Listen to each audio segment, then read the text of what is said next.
Ty Hawkins, as David said in our group chat today, like I'm the dual threat quarterback maximalist, meaning like, that's just if you can run and you're a quarterback, I'm automatically sign me up.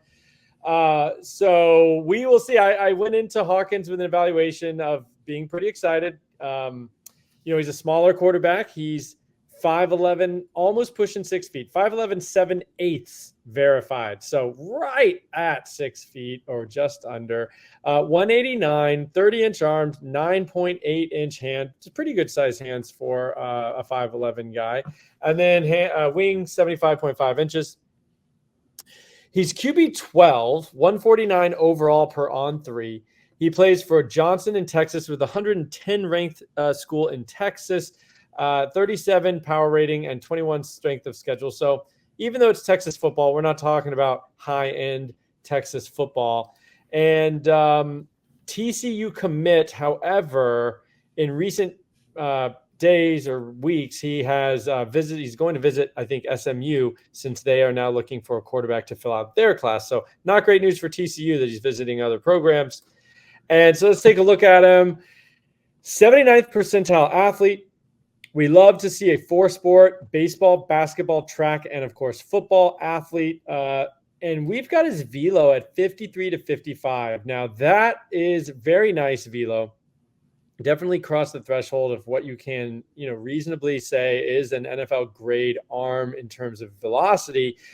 I'll be honest, when I watched him, it didn't feel like it to me. Like, I was surprised when I went and I saw the velo. I expected 50, 51, 52 max, which is right on the border, not comfortably above it, pushing potentially 55. I didn't feel like I saw it. A lot of his balls, to me, seemed a little loopy, seemed a little fluttery, and I just didn't really see that zip that I'm accustomed to for some of these quarterbacks that we get pretty excited about. That being said, he runs in the 4.6s. We love that. He had 833 rushing yards, 14 rushing touchdowns, and his passing production was good too. 68% completion, 10 yards per attempt, 24 touchdowns, 5 interceptions. All that is great. I mean, the completion percentage, the yards per attempt, all things that I usually like to see. For a guy like this, though, I do want to see really dramatic running ability, and he certainly can run. I wasn't just blown away with athleticism. A guy who reminds me a little bit of, who's a little bit smaller from a couple classes ago, is Tommy Castellanos, who I watched him. He was electric, absolutely electric as a runner. This guy Hawkins doesn't feel, I wouldn't say electric. I mean, he gets the job done. He's quick. I mean, right here, it's a nice little jab step in the ground there and then push up to the end zone. He knocked a guy over at the end zone, which is nice to see. But like here, this ball's fluttering, the receiver's coming back to it. I mean, it didn't blow me away. I do get very excited about some of these dual threat guys. And I think he'll produce in college, especially at like SMU. I mean, that's perfect. Go to SMU, light it up, and get drafted, make a paycheck. I hope you do, Ty Hawkins.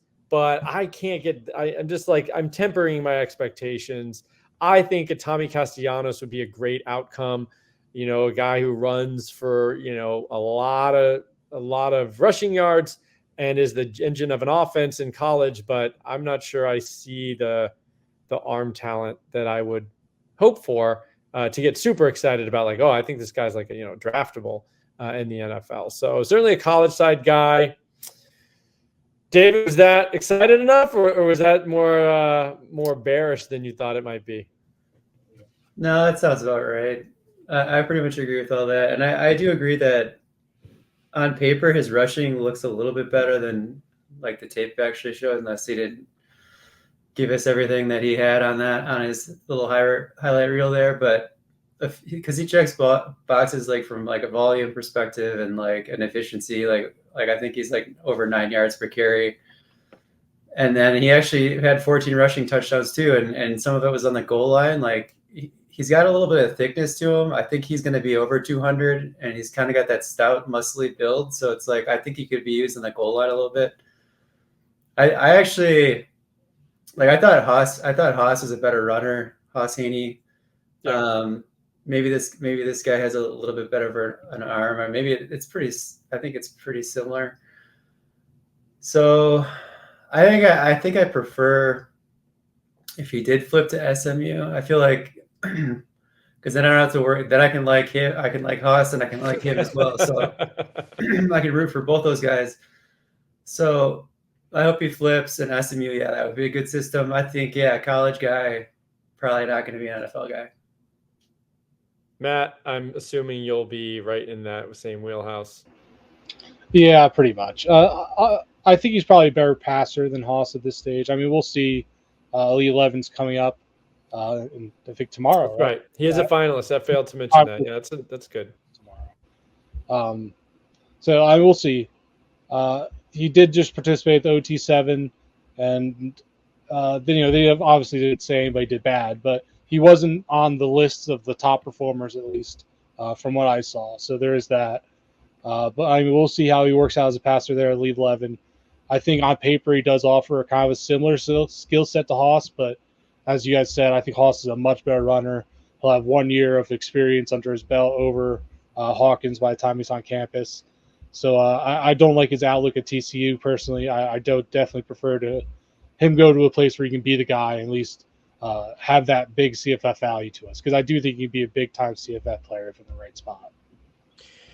Yeah, and I think that, SMU, correct me if I'm wrong, I'm not sure, at least guys that we like, I don't remember talking about an SMU QB last year. I know Preston Stone probably still has at least 2 years. Got my guy Lanier 2 years ago, but I don't think he's done anything there. He hasn't, yeah. I mean, it's been Preston Stone, and he's probably has a COVID year, so who knows how many years Preston Stone has left. But, yeah, I mean, I think that'd be nice. I think he could probably start in, year 2 or something at SMU, maybe year 3, depending on how many Stone has left. But that's all you're really hoping for. And, it gives you a couple good college years. I don't think I'd be super excited to draft him for fantasy almost at all. I mean, I think I'd either rather drop to a guy who's got like G5 outlook or just not.